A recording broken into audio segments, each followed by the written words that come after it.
Ang OPM icon na si Ray Valera nasa Canada ngayon para sa Canada Tour at nakausap siya ng Omni News kaugnay sa kanyang karera. Panoorin sa report ni Pat Fernandez. Naikwento ko sa inyo, ang nagne-makeup sa akin ay sponsor kong Funeraria Pass para natutulog lang. Isa lamang ito sa mga biro ng veteranong Pinoy singer Ray Valera.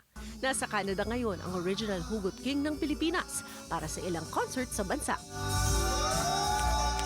Malapit na magdiwang ng ika-72 kaarawan si Valera na ikinatutuwa raw na kinakanta ang mga awitin niya ng mga kabataang Pilipino kahit pa pinanganak sila sa Canada. Ang ilan, ginagamit pa ito upang matuto silang mag-Filipino. Magkakaiba man ang dialect natin sa Pilipinas. Kamukha nito.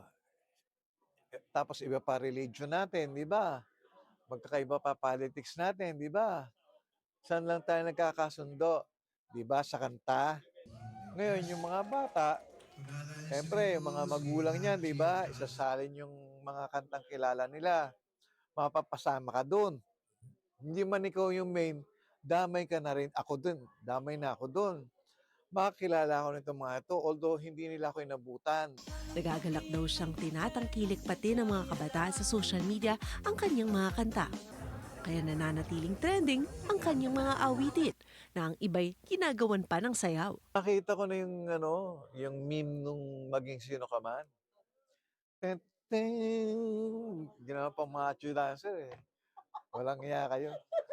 Pero okay yun. Type yun. Theme song ng maraming nag-iibigan ang kanyang mga awitin. Binabalik-balikan ng mga ito at nakakabata raw pag naririnig ng ilan.